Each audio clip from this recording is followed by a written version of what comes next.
હવે વાત કરીએ બનાસકાંઠાના ચૂંટણી મહાસંગ્રામની તો ભાજપના ચક્રવ્યૂહથી કોંગ્રેસની મુશ્કેલી વધી છે।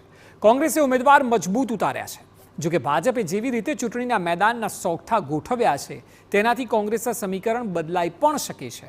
અત્યાર સુધી કોંગ્રેસના અનેક દિગ્ગજ નેતાઓ ભાજપમાં સામેલ થયા છે, ત્યારે સવાલ એ છે કે શું કોંગ્રેસને ચૂંટણીમાં મોટો ઝટકો લાગશે?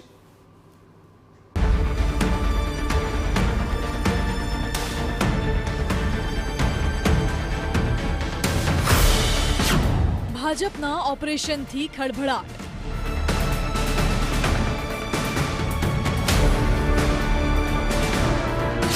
કોંગ્રેસમાં કેમ ફેલાયો છે ફફડાટ?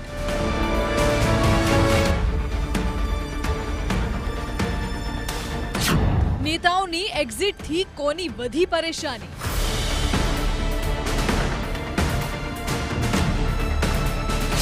બનાસકાંઠાના બદલાતા સમીકરણ।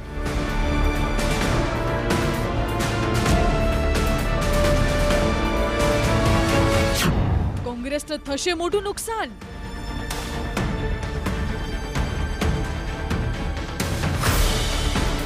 બનાસકાંઠામાં મજબૂત દેખાઈ રહેલી કોંગ્રેસને ભાજપે એક બાદ એક અનેક ઝટકાઓ આપ્યા છે, જે બાદ હવે બનાસકાંઠાના રાજકીય સમીકરણો બદલાઈ ગયા છે।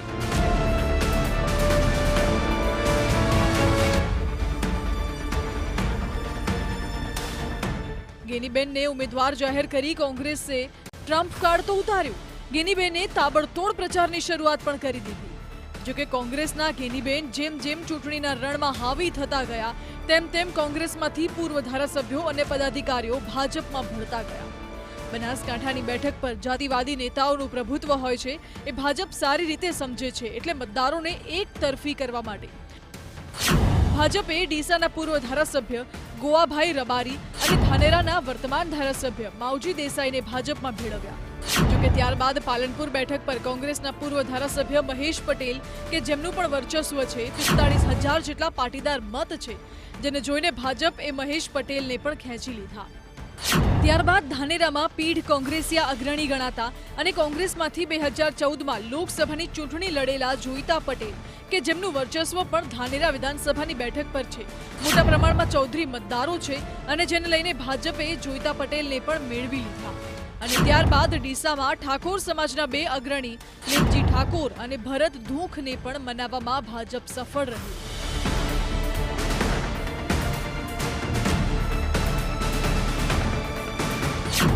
ગેનીબેન ઠાકોરનો ગઢ ગણાતી વાવ વિધાનસભામાં બ્રાહ્મણ સમાજના આગેવાન અમીરામ આસલે પણ કોંગ્રેસને રામ રામ કરી દીધા। ત્યારે થરાદ વિધાનસભાની બેઠક પર રાજપૂત મતદારોનું પણ પ્રભુત્વ છે અને એમાં કોંગ્રેસના પીઢ અગ્રણી અને ગેનીબેનના સાહેબ ગણાતા ડીડી રાજપૂત પણ ભાજપમાં ભળી ગયા। ત્યારે પાલનપુરમાં 100 કાર્યકરો ભાજપમાં જોડાયા તો થરાદમાં 200 કાર્યકરો ભાજપમાં જોડાયા, જ્યારે વાવમાં 70 કાર્યકરો ભાજપમાં જોડાયા તો અમીરગઢમાં 200 જેટલા કાર્યકરો ભાજપમાં જોડાઈ ગયા।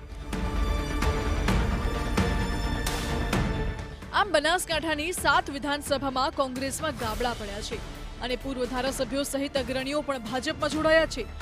જો કે કોંગ્રેસના ઉમેદવાર ગેનીબેન ઠાકોર અને કોંગ્રેસના કાર્યકારી અધ્યક્ષનું માનવું છે કે કોઈ આગેવાન અથવા કોઈના જવાથી પક્ષને ફરક પડતો નથી, ઉલટું પક્ષ છોડવાથી તેની છબી ખરાબ થતી હોય છે અને સમાજમાં તેની આબરૂ નથી રહેતી।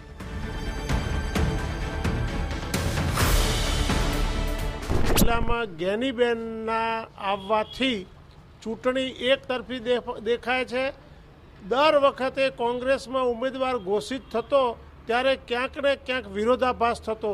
આ વખતે સમગ્ર જિલ્લાની કોંગ્રેસ એકજૂટ થઈ અને ગેનીબેનને જીતાડવા માટે તન મન અને ધનથી તૈયાર થઈને કાર્યકર્તાઓ કામે લાગ્યા છે।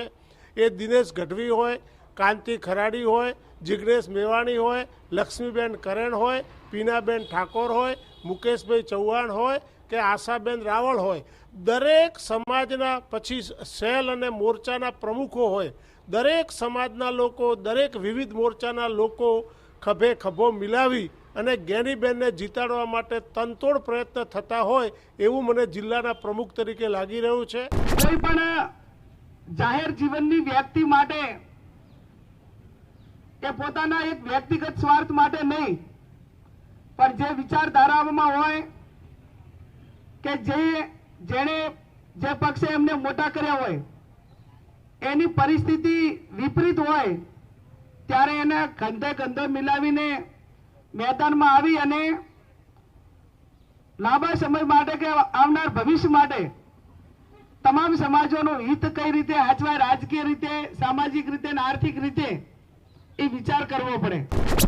આ તરફ ભાજપનું માનવું છે કે કોંગ્રેસમાંથી ભાજપમાં સામેલ થયેલા નેતાઓથી ભાજપને મોટું લાભ થશે અને બનાસકાંઠામાં લાખની લીડ મળશે.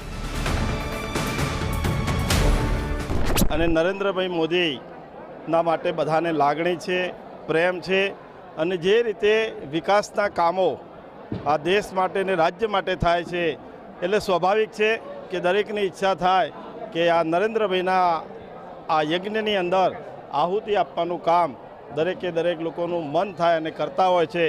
એમનું બધાનું સ્વાગત છે.